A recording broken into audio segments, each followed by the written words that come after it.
So what do we know so far about hydrogen bonds? Well, we know that they're fairly weak, but when water makes lots of hydrogen bonds, it has extensive hydrogen bonding, it makes a pretty stable system. All the little tiny weak bonds add up together. And finally, the hydrogen bonds are flexible, meaning that they can change in their angle and they can change in their length, giving water molecules a lot of movement. So now I want to talk a little bit about the different emergent properties that these properties of hydrogen bonds give to water. So the first thing I want to think about is the idea of high specific heat.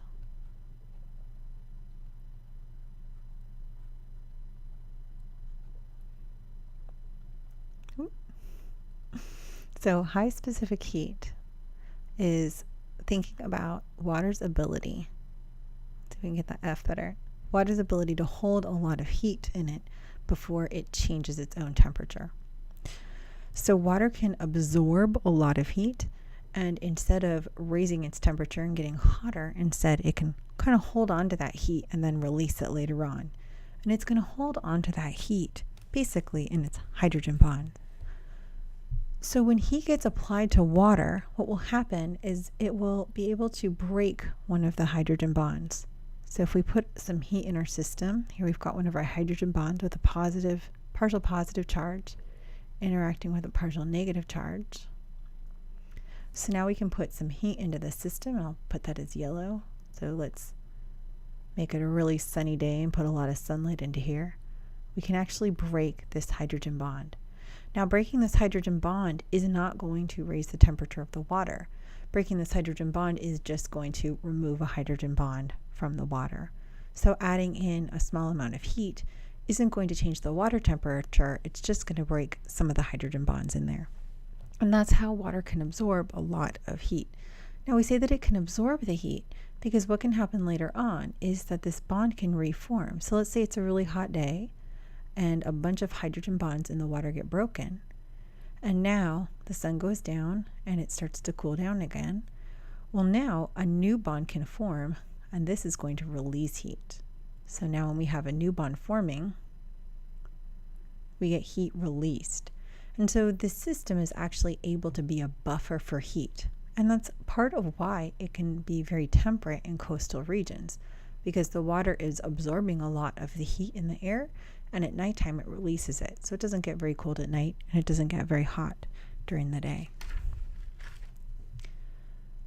Another way that water can help buffer a system is through evaporative cooling. Let's see if I can write this one.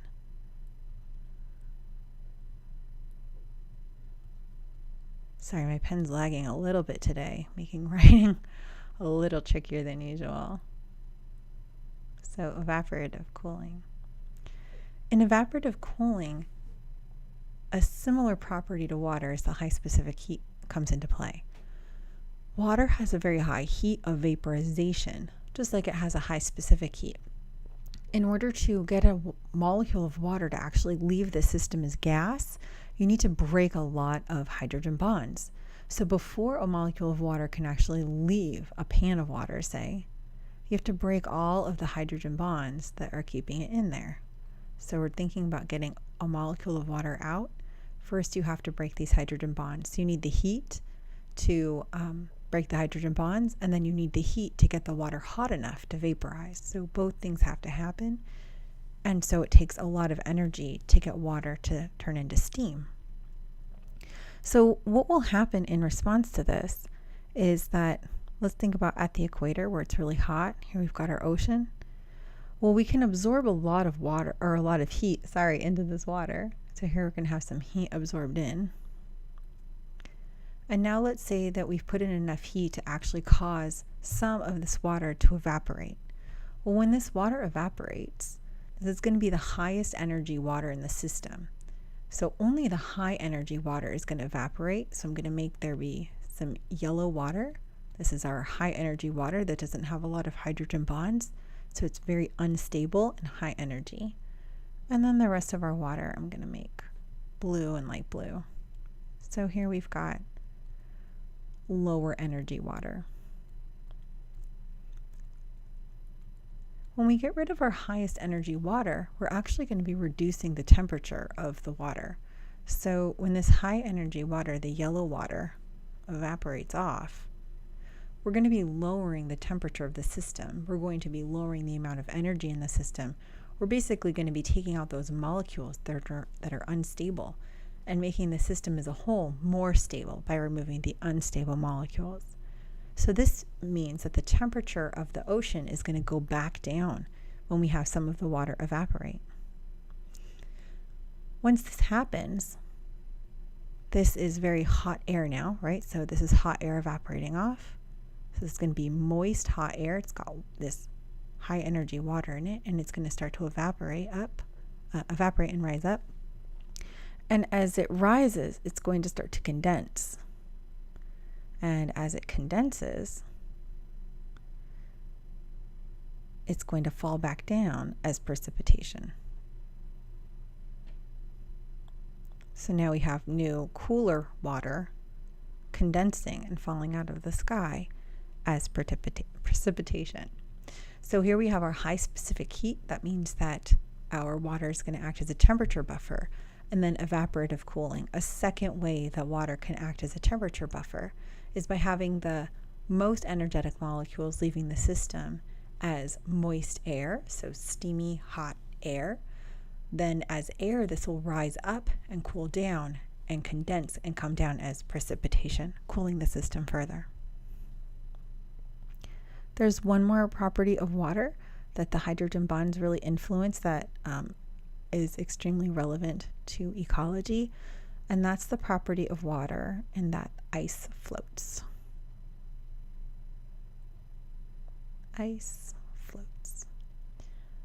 Ice floating is incredibly important in marine and other aquatic systems, so streams, lakes, rivers, because when the temperature gets down, the atmospheric temperature gets down low enough to freeze water.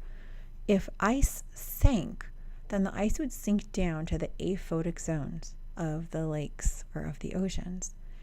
And when it sunk down to those aphotic zones, it's no longer going to be seeing any sunlight. So it's not going to get energy put back into it to warm it up and melt it. So during the spring and summer, as there's more sunlight, that ice will not be able to melt. And over time, we would expect to see a big buildup of ice and a big ice layer at the bottom of all lakes and oceans. This would be really bad for life since a lot of the water in the system would be sequestered in the form of ice. However, ice does float.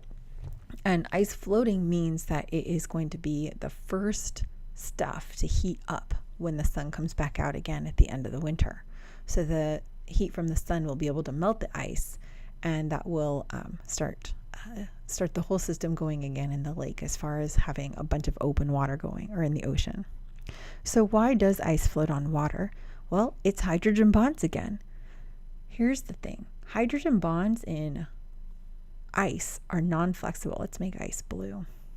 So here we're going to have a bunch of water molecules in ice. And you're going to see that they kind of are going to form this lattice pattern. And they're held together in this kind of pattern because they've got these very stiff hydrogen bonds between them.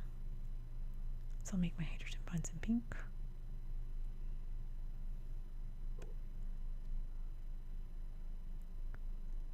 So this is supposed to be in 3 dimensions, so it's looking a little fishy, but these hydrogen bonds, I'm drawing them as very straight lines because they're very inflexible here.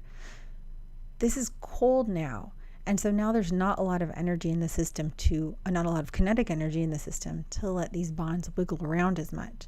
So now instead of nice flexible bonds, we have these very stiff bonds. And so each of the molecules of water is held one stiff hydrogen bond length away from each other.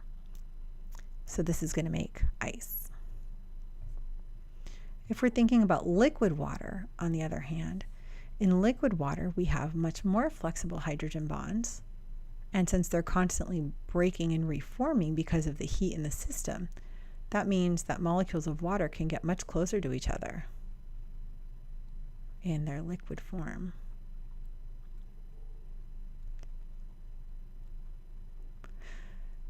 So here's going to be the hydrogen bonds here. I'm going to draw these solid just because my pen doesn't want to do dotted lines today. So we aren't going to have quite as many hydrogen bonds because they're constantly breaking and reforming in the water. And the hydrogen bonds that we do have are going to be more flexible in terms of length, meaning that the water molecules can get closer together in the water. When we've got this rigid pattern in the ice that's holding each of the water molecules far apart from each other, that's going to be less dense. And the liquid water is going to be more dense. So our liquid water is able to be denser because the hydrogen bonds are going to have more movement and they're going to be able to break at a higher frequency. In ice, they're much more stable, and that's going to hold each of the water molecules far apart from each other. Since ice is less dense than water, it's going to float on top of water.